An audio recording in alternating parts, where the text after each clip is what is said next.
The Giver by Lois Lowry. Chapter 5, page 43. Usually, at the morning ritual when the family members told their dreams, Jonas didn't contribute much. He rarely dreamt. Sometimes he awoke with a feeling of fragments afloat in his sleep. But he couldn't seem to grasp them and put them into something worthy of telling at the ritual. But this morning was different. He had dreamed very vividly the night before. His mind wandered while Lily, as usual, recounted a lengthy dream. This one, a frightening one in which she had, against the rules, been riding her mother's bicycle and been caught by the security guard. They all listened carefully and discussed with Lily the warning that the dream had given. Page 44. "Thank you for your dream, Lily." Jonas said the standard phrase automatically and tried to pay better attention while his mother told of a dream fragment, a disquieting scene where she had been chastised for a rule infraction she didn't understand. Together, they agreed that it probably resulted from her feelings when she had reluctantly dealt punishment to the citizen who had broken the major rules a second time. Father said that he had no dreams. "Gabe?" Father asked, looking down at the basket where the new child lay gurgling after his feeding, ready to be taken back to the nurturing center for the day. They all laughed. Dream-telling began with threes. If new children dreamt, no one knew. "Jonas?" Mother asked. They always asked, though they know how rarely Jonas had a dream to tell. "I did dream last night," Jonas told them. He shifted in his chair, frowning. "Good," Father said. "Tell us."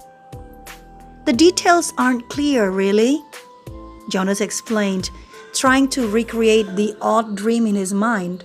"I think I was in the bathing room at the house of the old." "That's where you were yesterday," Father pointed out. Jonas nodded.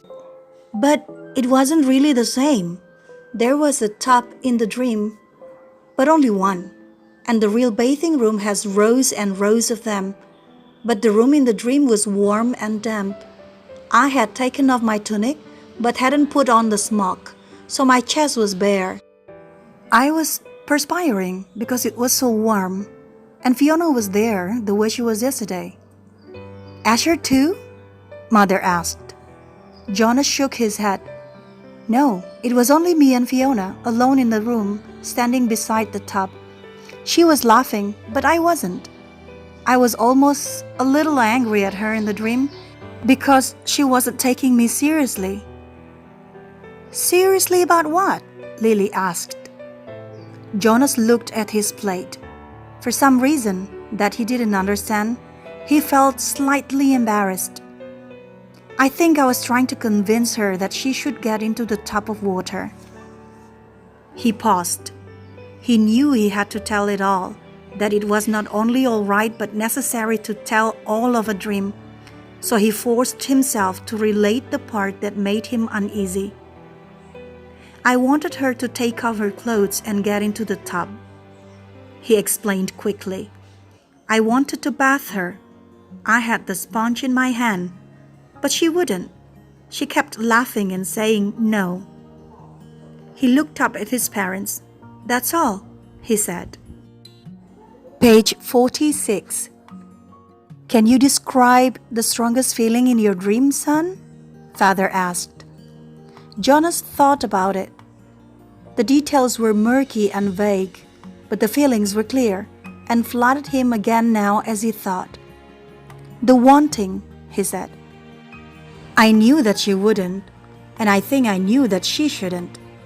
But I wanted it so terribly, I could feel the wanting all through me." "Thank you for your dream, Jonas," Mother said after a moment. She glanced at Father. "Lily?" Father said. "It's time to leave for school. Would you walk beside me this morning and keep an eye on the new child's basket? We want to be certain he doesn't wiggle himself loose.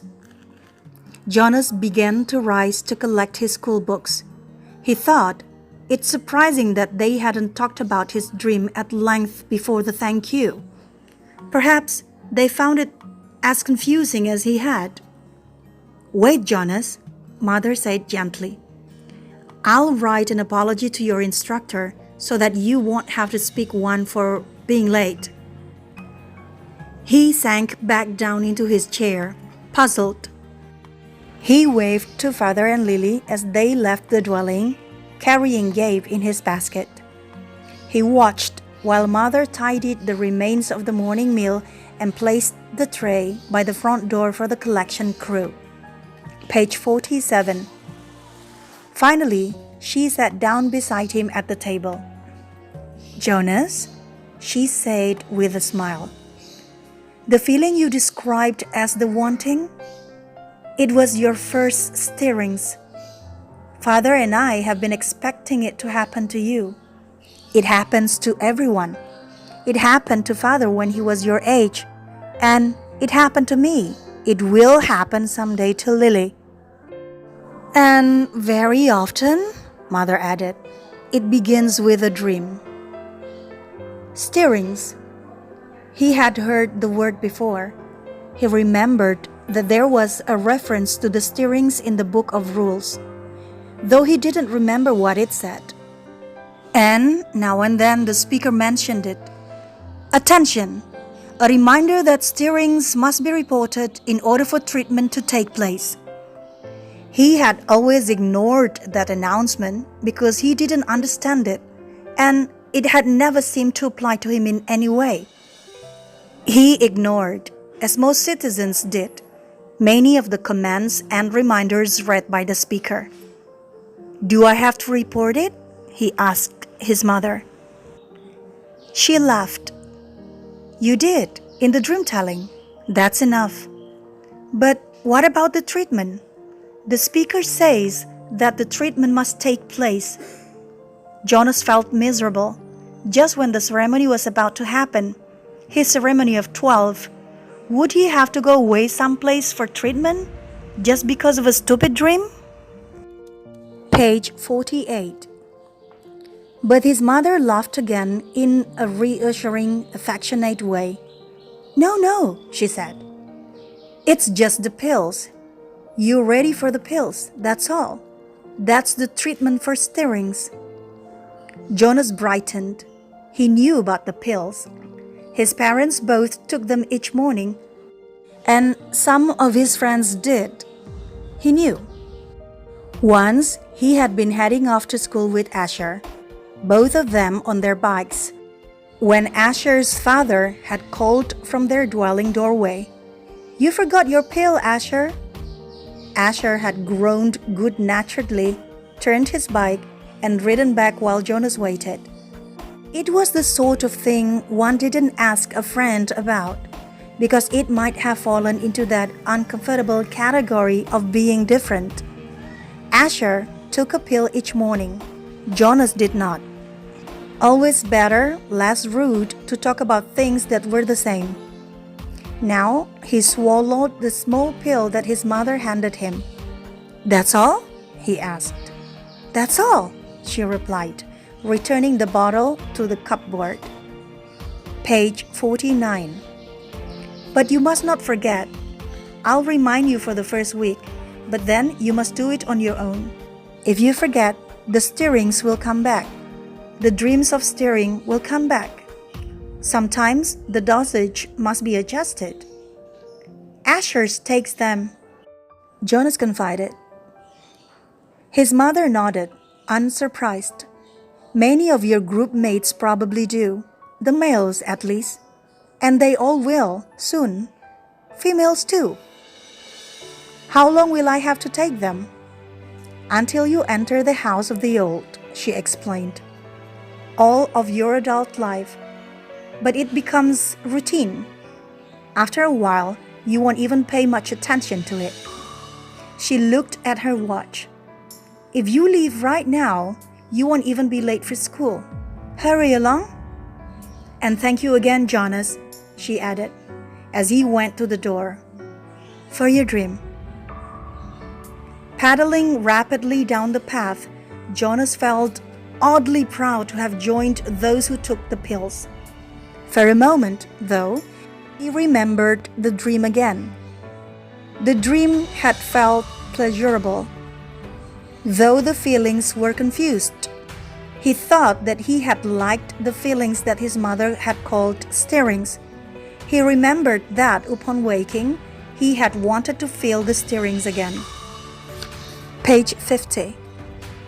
Then, in the same way that his own dwelling slipped away behind him as he rounded a corner on his bicycle, the dream slipped away from his thoughts. Very briefly, a little guiltily.